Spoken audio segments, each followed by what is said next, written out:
पैनी नजर।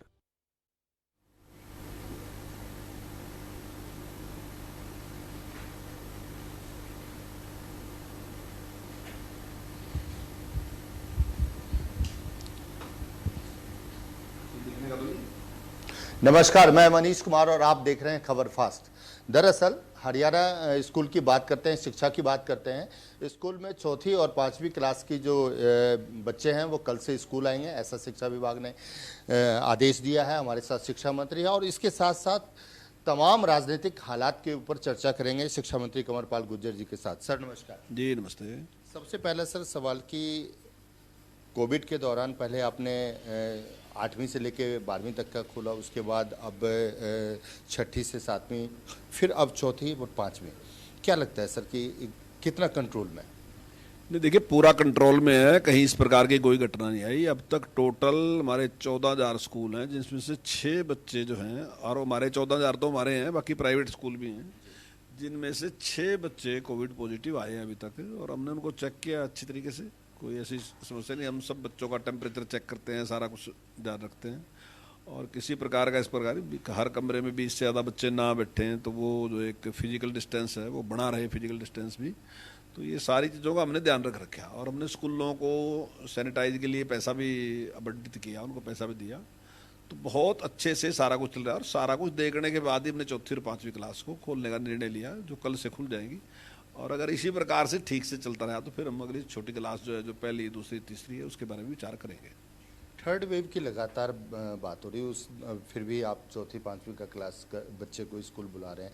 कहीं ना कहीं अभिभावक के अंदर जो है वो डर की भावना बनी हुई है, तो इसको कैसे, क्या मैसेज होगा अभिभावक? बिल्कुल, मैं आपकी बात से सहमत हूँ। निश्चित तौर से कुछ अभिभावकों के मन में डर की बात भी है, थर्ड वेव की बात भी है। देखिए, थर्ड वेव की वजह से हम इंतजार नहीं कर सकते कि कब थर्ड वेव आएगी, तब तक हम स्कूल बंद रखें। अब जो विशेषज्ञ हैं उनकी राय है कि थर्ड वेव आ सकती है, लेकिन अगर थर्ड वेव आएगी तो निश्चित तौर से हम तुरंत उस पर निर्णय लेंगे। अगर स्कूल बंद करने की जरूरत होगी तो निश्चित तौर से स्कूल बंद कर देंगे, उसका भी निर्णय लेंगे।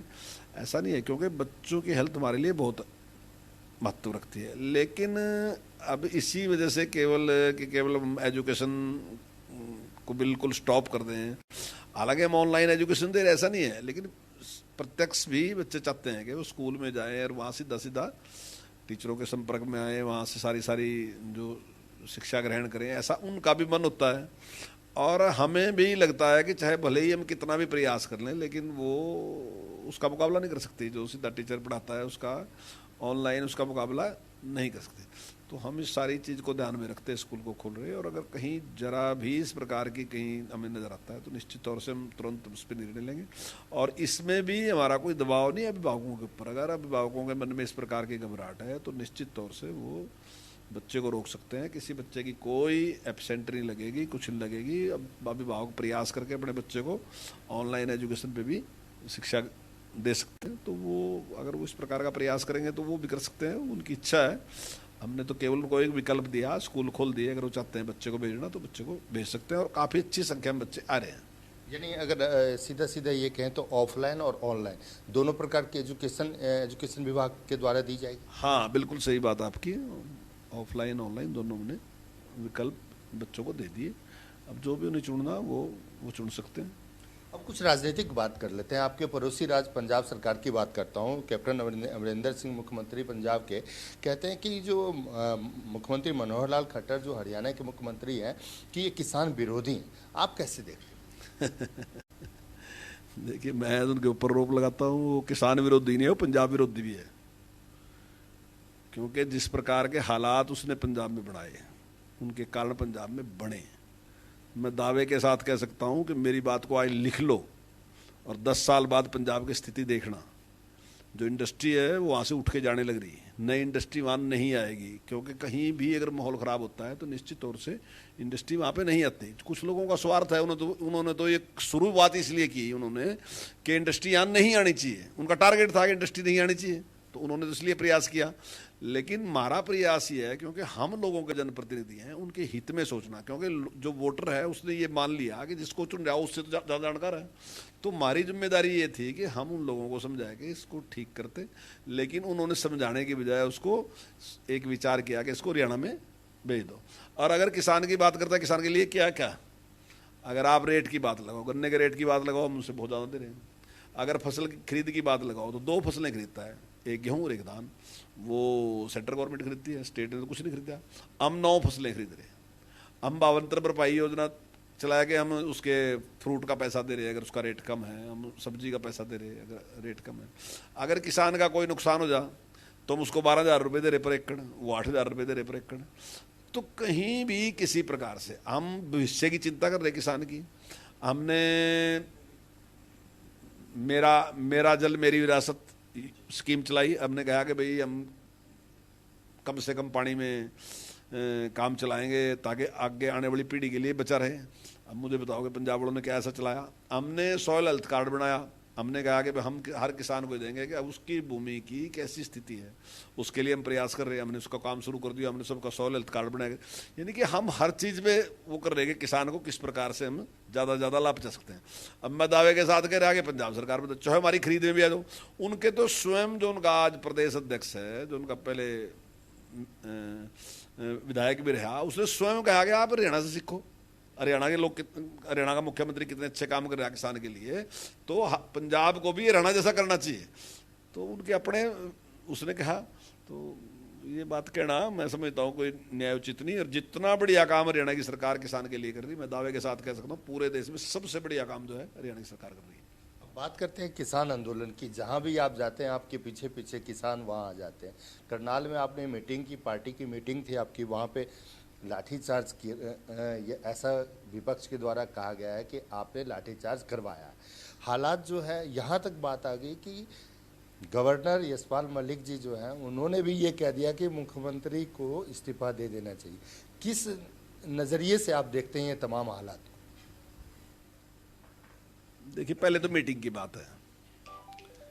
अब मीटिंग की बात मैं कहना चाहूँगा, क्या लोकतंत्र में ये सही है कि आप मीटिंग नहीं करने दोगे किसी को भी? अगर सरकार ने वहाँ मीटिंग रखी थी, पार्टी ने मीटिंग रखी थी, तो हमारे पार्टी के 200 लोग वहाँ बुलाए गए थे। हमने एक विचार विमर्श करना, तो आप क्या करना चाह रहे, क्यों कर रहे, मतलब आपकी वजह से सारे लोग परेशान हैं क्योंकि आपने कहा कि हम विरोध करेंगे। आपका विरोध का तरीका क्या है वो सारी दुनिया ने पता है कि आप कैसे भी विरोध करते हैं। तो उसकी वजह से सारा शहर परेशान है। क्या रहे कि हमने नहीं परेशान करे, उन्होंने परेशान करे। हम तो अपनी मीटिंग कर रहे थे। अब 200 लोग अगर हमारे चले जहाँ करनाल में, तो उससे क्या दिक्कत है? वहाँ तो कई हज़ार लोग आते हैं, कहोगे हम भी 200 चले गए, हम भी अपनी मीटिंग करके आ देंगे। तो विरोध का तरीका सही। दूसरी बात, जिस प्रकार से उन्होंने कानून व्यवस्था खराब करी, सड़क को रोक लिया, सड़क जाम कर दी, जिस प्रकार से पुलिस के ऊपर कसी लेगा उन्हें वार किया, डंडे से उन्होंने वार किया, पत्थरों से वार किया, ऐसे में क्या करना चाहिए? तो कानून व्यवस्था बनाना सरकार की ड्यूटी है। सरकार का काम है ये कि उस कानून व्यवस्था सही रहे, लोग प्रभावित ना हो। और आपको, अगर आप समाज के में जाएंगे तो आपको पता चलेगा कि लोगों को कितनी कितनी परेशानियां उठानी पड़ी। एक महिला जिसको बच्चा होना था, और वो केवल इनके कारण किस प्रकार से वो तड़पती रही, और उसके बाद किस प्रकार से उसको निकाल के लेके गए। अभी मुझे एक व्यक्ति मिले जिन्होंने बाहर जाना था, उन्होंने मेरे से बताया कि उन्होंने बाहर अमेरिका जाना था और अमेरिका का उन्होंने टिकट कटवा रखा था।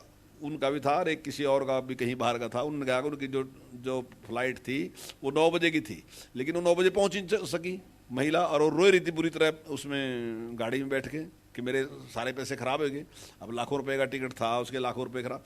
तो ये सारा जो कानून व्यवस्था खराब करने का जिस प्रकार से काम करे, तो ऐसे में सरकार को क्या करना चाहिए। और मैं सतपाल मलिक जी, महामहिम राज्यपाल जी से भी निवेदन करूंगा कि वो तो बड़े ज्ञानी व्यक्ति हैं, तो बहुत पुराने पॉलिटिशियन हैं, उनको बताना चाहिए कि सरकार की क्या ड्यूटी है। ऐसे में अगर कोई लोग सड़क रोक के खड़े जहाँ मारपीट करना शुरू कर दें, तो ऐसे में सरकार को क्या करना चाहिए। तो मैं समझता हूँ वो एक वैसी सहानुभूति लेना चाहते हैं, क्योंकि उनको लग रहा है कि अब टाइम पीरियड तो पूरा ही होने वाला है लगभग। मुझे लगता है कि 4 साल या 4 साल से भी ऊपर उनका कार्यकाल हो चुका है। अब वो सोच रहे हैं कि आने वाले टाइम में जो चुनाव लड़ना, उसकी तैयारी उन्होंने शुरू कर दी। लेकिन मैं आपके चैनल के माध्यम से कह रहा कि अगर राजनीति करनी, जिस पद पे बैठे उस पे इस प्रकार का बयान ठीक नहीं है। अगर करनी तो रिजाइन कर दो, साल में शहीद होने में कोई दिक्कत भी नहीं है। 1 साल में क्या है पद छोड़ने का, छोड़ दो पद और खुल के राजनीति करो ना। और इस आंदोलन का नेतृत्व करो, सरकार के साथ बातचीत करो, समस्या का समाधान करो, तो ये ज़्यादा इंपॉर्टेंट है बजाय उसके। तो वो कर सकते हैं। और मेरा ख्याल है इसका उन्हें श्रेय भी मिला अगर छोड़ देंगे पद, क्योंकि लोग कहेंगे भाई गवर्नर का पद छोड़ गया यहाँ। तो ये मेरा सुझाव है उन्हें कि बहुत अच्छा रहेगा उनका। लेकिन सरकार ने जो कुछ भी किया वो कानून व्यवस्था को ठीक रखने के लिए किया, उसमें सरकार का कोई इस प्रकार का नहीं था। और कभी सरकार ने इस प्रकार के कोई किसी के साथ अत्याचार करने की बात कभी सरकार ने सोची भी नहीं है मन में। एक बात और पूछना चाहूँगा, बाहरी नेता हरियाणा में आकर हरियाणा का माहौल खराब करते हैं। राकेश टिकैत यूपी में जाके यूपी में उनसे माहौल खराब नहीं हो पाता है, लेकिन हरियाणा में आकर हरियाणा के किसानों को बरगलाकर और हरियाणा के किसानों को इकट्ठा करने में वो कामयाब रहते हैं। ऐसा क्यों? सरकार कह रही है कि मैं किसानों का आय दोगुना कर रहा हूँ, किसानों की आमदनी बढ़ा रहा हूँ, लेकिन फिर भी किसान मानने को तैयार नहीं। क्या लगता है कि इसमें क्या चीज़ है? देखिए, आप ये देखिए कि हरियाणा सरकार किसानों के लिए सबसे अच्छा काम कर रही है, लेकिन उसके बावजूद भी यहीं बैठ कर ये कह रहा, तो सारी दुनिया समझ रही इसको। कारण क्या है क्या नहीं है? कुछ लोगों के हाथ से सत्ता चलेगी जो बहुत लंबे टाइम तक सत्ता में रहे, अब उनको लगता है कि सत्ता ऐसे तो आएगी नहीं, वो चाहते हैं कानून व्यवस्था को खराब कर दें। पहले भी उन्होंने की थी ऐसे खराब और दोबारा भी की, लेकिन हरियाणा की जनता इस सारी बात को समझती है और उस हरियाणा की जनता कभी भी ऐसे लोगों पर विश्वास नहीं करेगी जो लोग हरियाणा की के अहित में काम करेंगे।